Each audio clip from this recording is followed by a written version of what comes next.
Marvel cinematic universe की 28th movie के रूप में डॉक्टर स्ट्रेंज के sequel Doctor Strange in the Multiverse of Madness ने हमें प्रॉपरली इस यूनिवर्स के मल्टीवर्स की सैर तो कराई, लेकिन साथ ही न्यू कैरेक्टर्स जैसे अमेरिका चेवेज और इल्यूमिनाटी के थ्रू फैंटास्टिक फोर और एक्समैन को भी इस यूनिवर्स में एंटर करने का रास्ता दिखा दिया है। मूवी की स्टोरी जितनी ज्यादा फास्ट पेस थी वो ऑडियंस के लिए फन तो था ही, लेकिन इसी चीज में बहुत सारे ऐसे लूज एंड्स छूट गए हैं जिनके जवाब हम MCU की फ्यूचर मूवीज में ढूंढते रहने वाले हैं। Hi super fans, I am Swapnil और इस वीडियो में मैं करने वाला हूँ MCU से गद्दारी और डिस्कस करूंगा वो सभी प्लॉट होल्स जो मल्टीवर्स ऑफ मैडनेस में एक्सप्लेन ही नहीं किए गए हैं, और साथ ही ट्राई करूंगा अपने पॉइंट ऑफ व्यू से उनके पॉसिबल आंसर्स डिस्कस करने को। तो without wasting any more time, let's begin the video.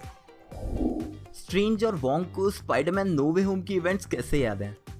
जब डॉक्टर स्ट्रेंज और वोंग अमेरिका चेवेज के साथ बैठ के उसके मल्टीवर्सल नॉलेज को शेयर कर रहे होते हैं, तो अपने मल्टीवर्सल नॉलेज के बारे में डिस्कस करते हुए strange Spiderman No Way home की इवेंट्स के बारे में बात करने लगता है। अब यहाँ ये तो क्लियर है कि स्ट्रेंज और वोंग को पीटर पार्कर ही स्पाइडरमैन है ये नहीं पता, लेकिन अगर उन्हें नो वे होम की इवेंट्स के दौरान हुई बाकी सारी चीजें पता है और जब उन्हें अमेरिका चेवेज जैसी एक और कैरेक्टर मिलती है जो कि मल्टीवर्स से आई है, तो उनके लिए सबसे जरूरी होना चाहिए किसी ऐसे कैरेक्टर से बात करना जो रिसेंट में मल्टीवर्सल प्रॉब्लम से जूझ के निकला है, यानी कि स्पाइडरमैन। और MCU का करंट सॉर्सरर सुप्रीम और एक्स सॉर्सरर सुप्रीम आराम से स्पाइडरमैन को ढूंढ के भी निकाल सकते हैं और ये भी पता कर सकते हैं कि वही पीटर पार्कर है। तो ये बात काफी अटपटी लगती है कि सॉर्सरर सुप्रीम को स्पाइडरमैन में इंटरेस्ट नहीं है, जबकि उसी की वजह से रिसेंट में मल्टीवर्सल इश्यूज कॉज हुए हैं। तो मोस्ट प्रॉब्ली ये एक प्लॉट होल है जिसके बारे में MCU और डिस्कस नहीं करना चाहता। क्या वांडा एक नेक्सस बीइंग है?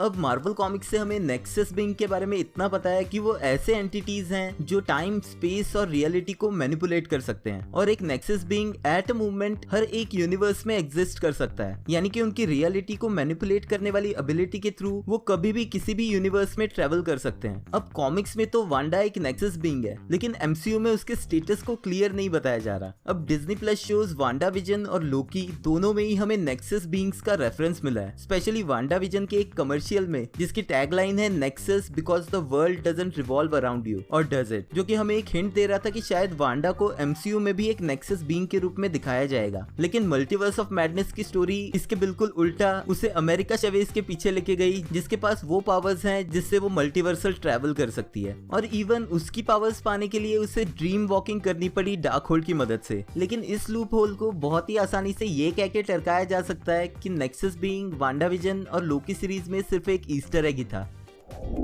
अर्थ 616 का मॉर्डो मल्टीवर्स ऑफ मैडनेस की इवेंट्स के दौरान कहां पर था?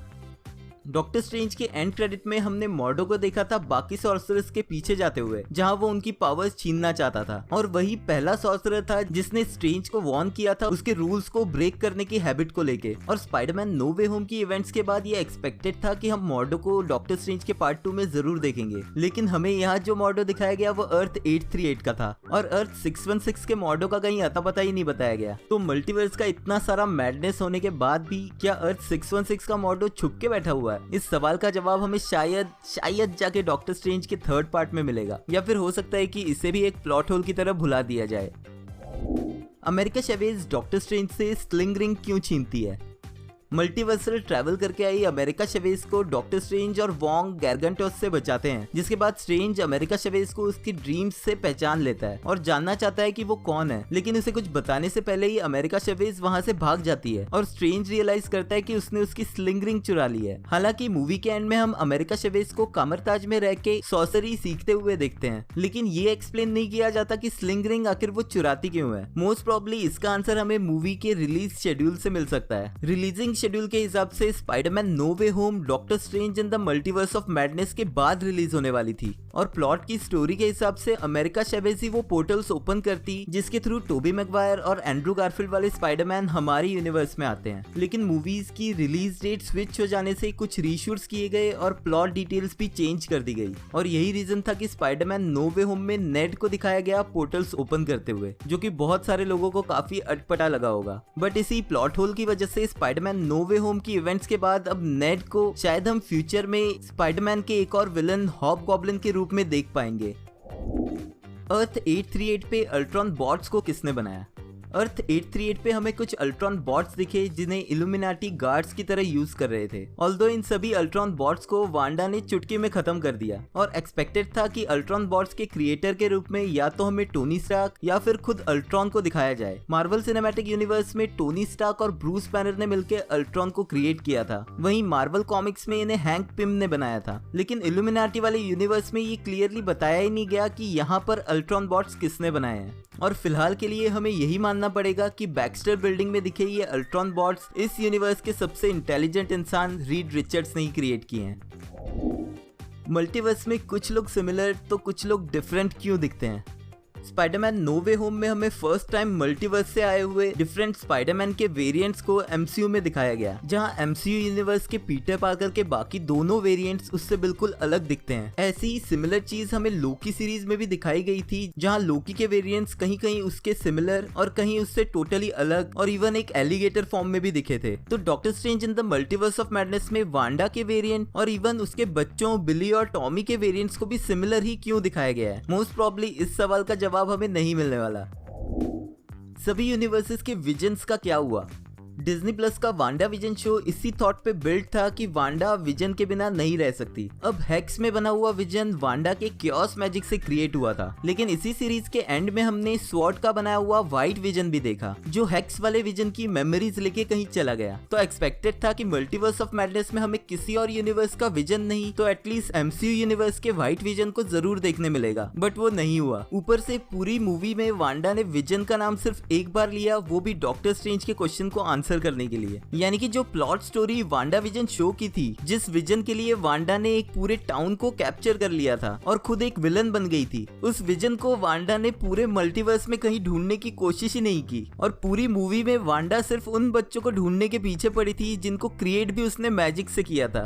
और मल्टीवर्स ऑफ मैडनेस की स्टोरी वांडा विजन शो की क्रिएट किए हुए प्लॉट को पूरी तरह से खा गई, जो बात बिल्कुल भी हजम नहीं हुई। स्ट्रेंज के वेरिएंट्स को ही तीसरी आंख क्यों मिली?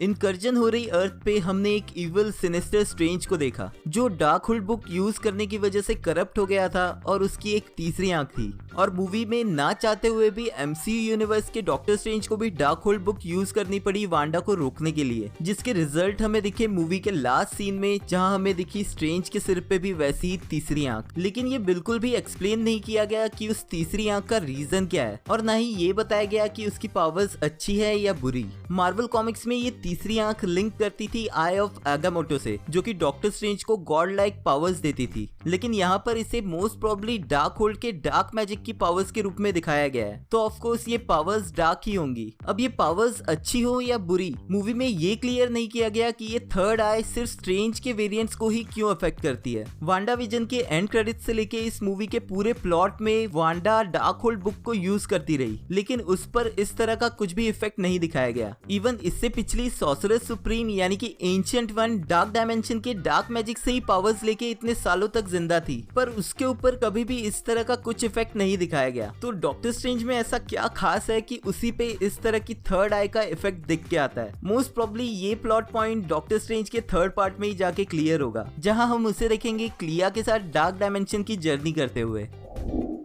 तो गाइज ये थे वो सारे प्लॉट होल्स जो मुझे मूवी में काफी बेतुके लगे। अगर आपने भी मल्टीवर्स ऑफ मैडनेस में कोई ऐसा प्लॉट होल नोटिस किया है तो मुझे कमेंट्स में लिख के जरूर बताना। और एज यूजुअल अगर आपको वीडियो पसंद आया है तो प्लीज लाइक कर देना, क्योंकि वो एकदम फ्री है। Thank you for watching this video. मिलते हैं नेक्स्ट वीडियो में।